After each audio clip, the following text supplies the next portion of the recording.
चलो ध्यान यहाँ पे रखो. Our next topic is adsorption isotherm.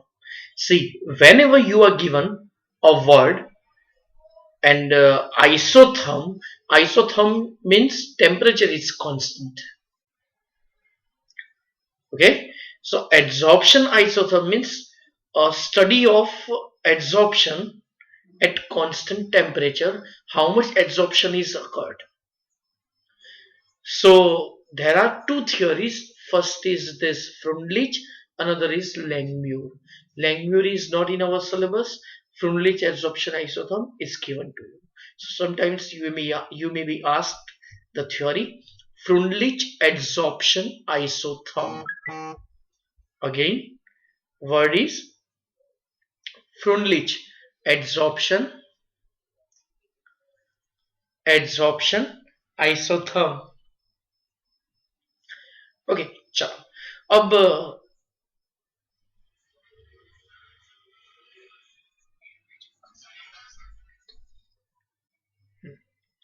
चलो अब ध्यान रखो यहां पे ये जो फ्रुंडलिच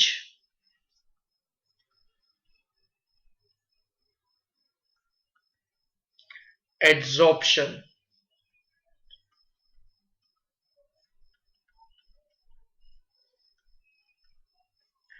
आइसोथर्म है उसमें उसका फॉर्मूला कैसा है x by m versus k into p raise to 1 upon n. x by m equals k into p raised to 1 by n, where this x by m, this one is extent of adsorption. extent of adsorption का मतलब क्या होगा? How much adsorption is occurred? Adsorption कितना होगा? That is our x by m. K and n both are the constant.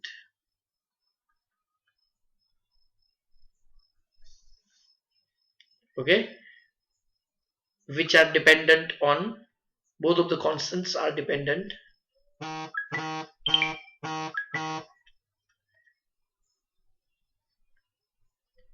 temperature. Okay, remember this thing. So these are based on the temperature. That's it. और logic भी easy है.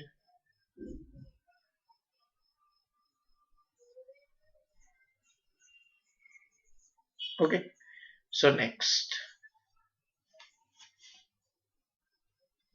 Now, तो इतना तो mind में clear हो क्या होगा? What is k and n? So both are constant. x by m extent of adsorption and कौन सी चीज बची? ये p. P is the pressure which is applied. ये P क्या है? P is a pressure. तो अगर हमने P मतलब प्रेशर इंक्रीज किया तो x by m इंक्रीज होगा because both are indirectly proportion. तो हमें पता है कि जैसे स्टार्टिंग में जब हमने कोई भी गैस रखा इन ए वैक्यूम तो फिर एब्जॉर्प्शन होगा, मतलब x by m की वैल्यू इंक्रीज होगी विथ इंक्रीज इन टेम्परेचर. लेकिन वो कब होगा? वो पर्टिकुलर टेम्परेचर रेंज में ही होगा. और जैसे जैसे अब याद करवाओ मुझे, ये जो एब्जॉर्प्शन है ये एंडोथर्मिक है या exothermic? Think about it. It is an exothermic. Okay, that means with increase in temperature adsorption बोलो increase होगा, decreases. Very good. Okay, तो वो decrease होगा. तो सपोज एक ग्राफ ऐसे मिलता है तो दूसरा ग्राफ ऐसे मिलेगा, तीसरा ग्राफ ऐसे मिलेगा. सपोज चलो मैं इसको T1 टेम्परेचर बोल दूं, T2 टेम्परेचर बोल दूं, T3 टेम्परेचर बोल दूं. तो इसका मतलब चलो टेक्स्ट बुक के हिसाब से लिखते हैं, ये है 195, 244, 273 केल्विन में तीनों. और यहाँ पे देख लो, जैसे जैसे टेम्परेचर इंक्रीज हो रहा है वैसे एक्सटेंट ऑफ एड्सॉर्प्शन डिक्रीज होगा। 1 minute, after a particular pressure, कुछ हद तक जैसे जैसे टेम्परेचर प्रेशर इंक्रीज होगा वैसे वैसे वो बढ़ेगा बढ़ेगा बढ़ेगा, लेकिन after some time it will, वो जो इंक्रीज होगा वो मतलब जितना एक्सटेंट इंक्रीज हो रहा है मतलब फिर वो डिक्रीज होता जाएगा और फिर after some time it is constant. Similarly T2 temperature तो पहले वो इंक्रीज होगा इंक्रीज होगा इंक्रीज होगा, लेकिन फिर उसके बाद जितना इंक्रीज हो रहा है वो कम होगा और फिर वो कांस्टेंट होने को ट्राई करेगा and after some time it will be constant. क्यों?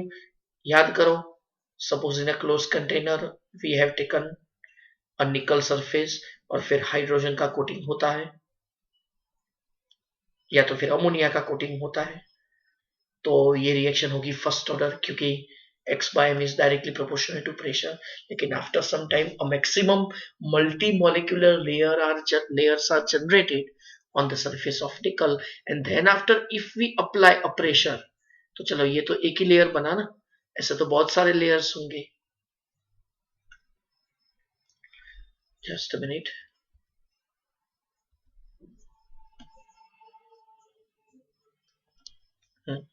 फिर दूसरा लेयर बनता है, फिर तीसरा, मैक्सिमम लेयर्स बन जाने के बाद क्या होगा, वो कांस्टेंट हो जाएगा। देख लो कंटिन्यूअस, अगर मैं ऐसे बोलूं कि चलो जितना टेम्परेचर इंक्रीज हो रहा है ग्राफ इंक्रीज हो रहा है तो फिर वैसे वो स्ट्रेट लाइन होना चाहिए, लेकिन ये फिर कर्व बन के फिर वो कांस्टेंट हो जाता है। इसका मतलब क्या होगा, तो इसका मतलब होगा फिर कांस्टेंट हो गया, उसका मतलब कि अब एड्सॉर्प्शन नहीं होगा। तो देखो ये ग्राफ यही इंडिकेट करता है।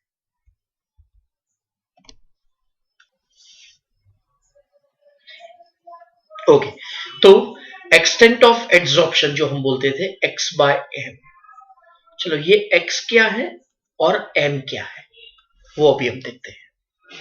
सी x by m is extent of adsorption where x is the mass of the gas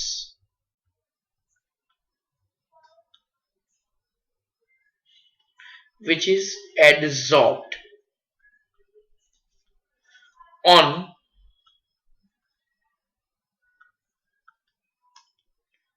mass of the adsorbent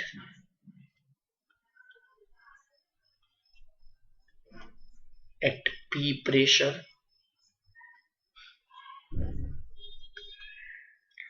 Okay, so K and N are constant which are dependent on the nature of adsorbent and the temperature.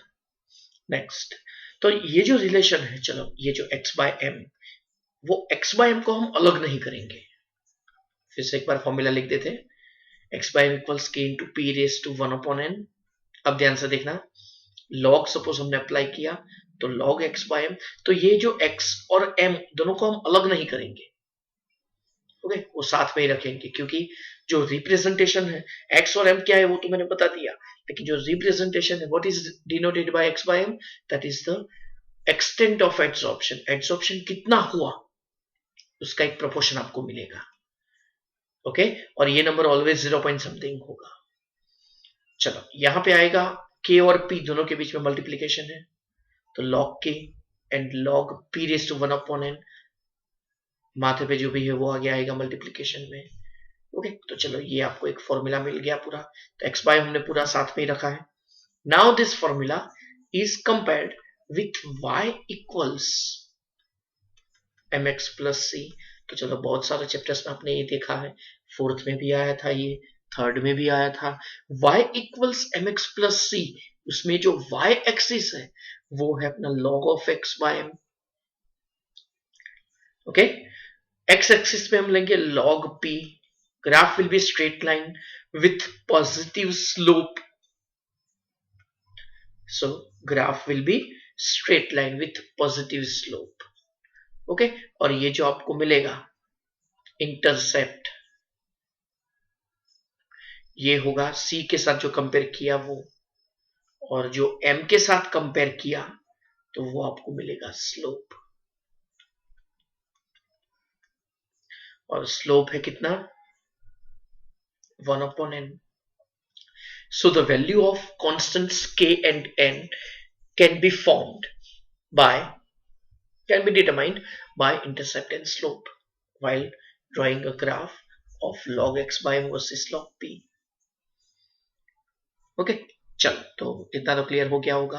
अब ये जो n है generally it is greater than 1, मतलब ये जो graph में हम n लेते हैं दैट इज ग्रेटर देन 1, जिससे क्या होगा कि ये जो p है ना, वैसे टेक्स्ट बुक में ऐसे दिया है कि इसकी वैल्यू 0 से 1 के बीच में होगी, मतलब 0.1 to 0.5, लेकिन एक्चुअली ये ग्रेटर देन 1 है, जिससे क्या होगा कि अगर आपने बहुत ज्यादा प्रेशर लगा दिया फिर भी एड्सॉर्प्शन इतना कुछ नहीं बढ़ेगा, वो अपने लेवल से ही बढ़ेगा. ओके, ये हमें याद रखना है कि अगर प्रेशर हमने 10 टाइम्स ले लिया तो फिर ये x by m 10 टाइम्स नहीं होगा, 10 raised to समथिंग कुछ आएगा. Okay, that's it. तो n ग्रेटर देन 1 है तो 1 by n क्या होगा, 0 पॉइंट समथिंग होगा. सिंपल सी बात है, क्योंकि एक से तो ज्यादा ही है. ओके, तो अगर हमने एड्सॉर्प्शन प्रेशर बहुत ज्यादा लगा दिया लेकिन फिर भी एड्सॉर्प्शन इतना कुछ नहीं बढ़ेगा. इन शॉर्ट, एड्सॉर्प्शन कितना हुआ वो हमें मेजर करना है, तो इसके लिए एक थ्योरेटिकल कंसेप्ट चाहिए, तो ये अपना थ्योरेटिकल कंसेप्ट है. That's it. ओके, तो ये अपनी आज 3 मार्कर एक थ्योरी कंप्लीट हुई. चलो, अब ये जो फॉर्मूला है इसमें P, व्हाट इज P, याद करो तो P क्या है?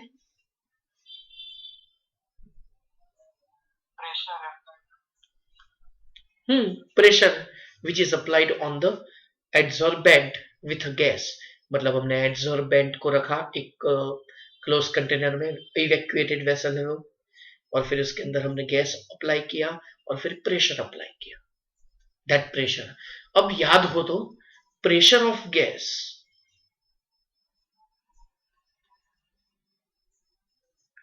is equal to concentration of gas. Pressure of gas is equal to concentration of gas. और ये जो एड्सॉर्प्शन है, एड्सॉर्प्शन फ्रॉम सोल्यूशन फेज, अगर हमने कोई सोल्यूशन में हम एड्सॉर्प्शन पढ़ रहे हैं, for example,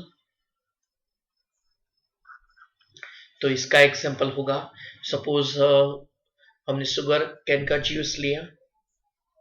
okay, sugar cane का हमने जूस लिया तो उसका कलर तो हमें पता है लाइट येलो होगा, ग्रीनिश जैसा येलो होगा.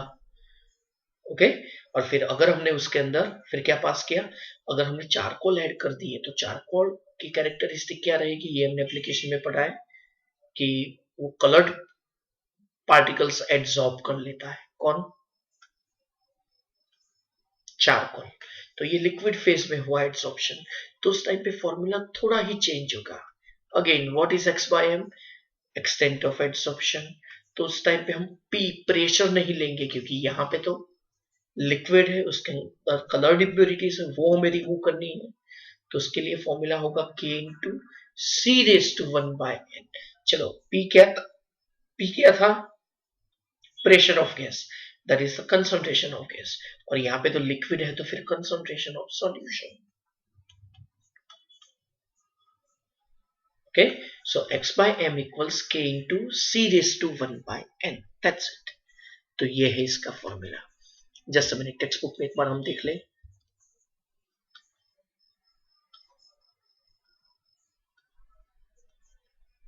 चलो, ये थियोरी अपनी अपनी कंप्लीट हुई. ये थियोरी अभी हम आए तो यहाँ पे solids can adsorb solutes from solutions also. When a solution of acetic acid in water is shaken with charcoal, a part of the acid is adsorbed by the charcoal and the concentration of acid decreases. यहाँ पे कोई concentration दिया है, okay, हमने colored impurities ली थी अभी. Similarly, litmus solution when shaken with the charcoal becomes colorless and the precipitate MgOH twice attains blue color when the precipitated in the presence of the मैग्नेसॉन reagent. तो मैग्नेसॉन reagent की present में MCQ में ये पूछेंगे, तो ये याद रखना है आपको. The color is due to the adsorption of magnesium and the following observations have made in case of adsorption from the solution. तो चलो, extent of adsorption decreases with increasing temperature. यहाँ पे भी वही है, extent of adsorption increases with increase of the surface area. जैसे जैसे आपको surface area ज्यादा मिलेगी वैसे वैसे क्या होगा, ज्यादा होगा। मीन्स अगर ये समझाना है तो फिर मैं ऐसे समझा सकता हूँ। चलो उसके लिए हमने 2 बीकर लिए, दोनों बीकर में हमने सेम सोल्यूशन लिया, मतलब intensity of colour is same. चलो जो एड्सोर्बेट हम ऐड कर रहे हैं सपोज चारकोल, तो दोनों का मास भी सेम है, 1 ग्राम 1 ग्राम।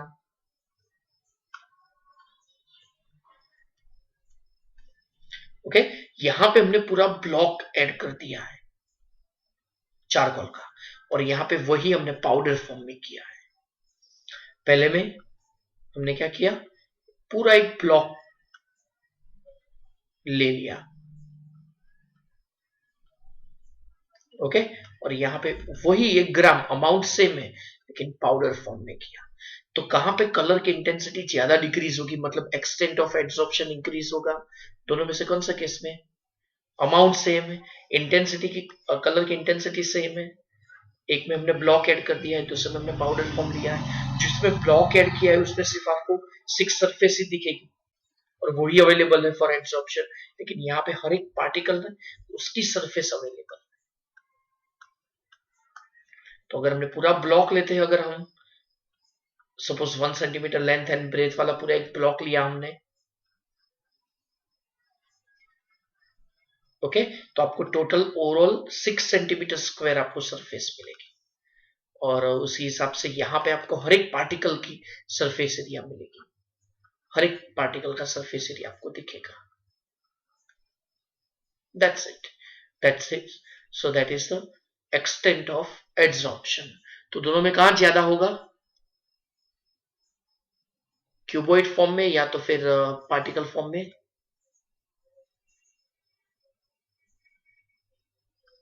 दोनों में से कहां पे ज्यादा होगा, think about it.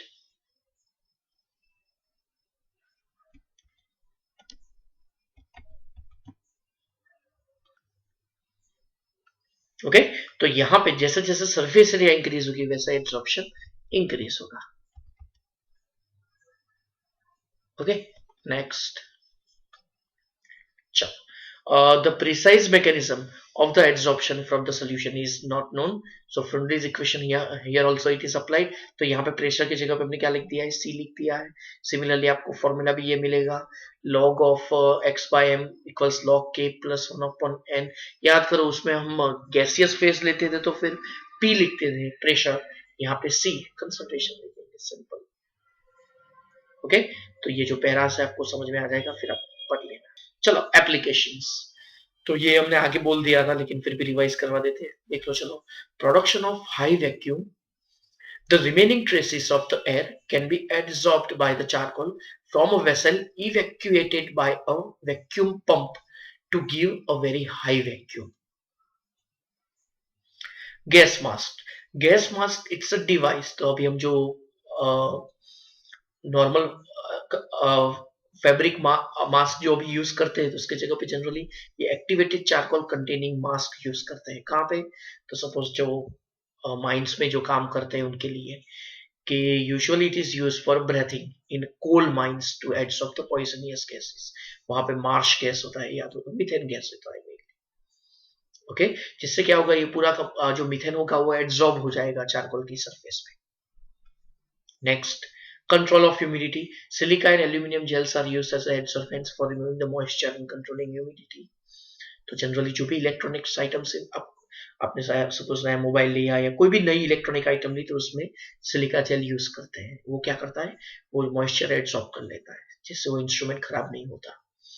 Removal of the colouring matter from the solution, अभी हमने समझा animal charcoal removes the colour of solution bye absorbing coloured impurities. Heterogeneous catalysis, चलो ये इसके बाद वाला टॉपिक है लेकिन फिर भी देख लो।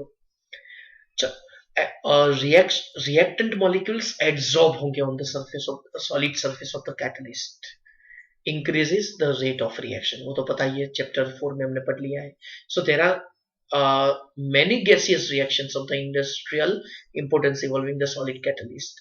For example, manufacturing of the H2SO4 contact process से, तो उसमें क्या कौन सा यूज होता है पता है, V2O5 यूज होता है। ओके, अमोनिया में आयरन यूज होता है। फिर निकल यूज होगा हाइड्रोजिनेशन में। हाइड्रोजिनेशन मतलब जो वेजिटेबल ऑयल में से वेजिटेबल घी बनाते हैं ना, तो उसमें निकल कैटलिस्ट यूज होता है, तो वो भी सॉलिड है। V2O5 भी सॉलिड था, याद होगा ये तो शायद। Separation of the inert gases, so due to the difference in degree of adsorption, एक का एड्सॉर्प्शन ज्यादा होगा, दूसरे का एड्सॉर्प्शन कम होगा, जिससे दो गैसेस सेपरेट हो पाएंगे इजीली। ओके, तो नॉर्मल गैस का एक्सट्रैक्शन इस मेथड से हो सकता है। In a curing the disease, a number of drugs are used to kill germs by getting adsorbed on them. तो जो जर्म्स होंगे ना वो एडसॉर्ब होंगे किसके, किसी की सरफेस पे देर आफ्टर, तो वो डिसीज भी क्योर हो पाएगा। फ्रोथ फ्लोटेशन, चलो ये तो पता ही है। A low grade sulphide ore is concentrated by separating. Concentrated का मतलब तो पता है ना, कि सपोज हमने कोई भी सल्फाइड कंटेनिंग मिनरल हमने ली, तो उसके अंदर बहुत सारी इंप्यूरिटीज है, तो इसके लिए हम क्या करते हैं, टर्पेंटाइन ऑयल और वाटर का मिक्सचर लेते हैं, जिससे कॉलॉइड बनता है, और फिर सल्फाइड पार्टिकल्स ऑयल की सरफेस पे एडसॉर्ब होंगे, और फिर जैसे ही हमने हॉट एयर ब्लॉ की तब क्या होगा, तो उसकी सरफेस से निकल जाएगा लेयर किसका,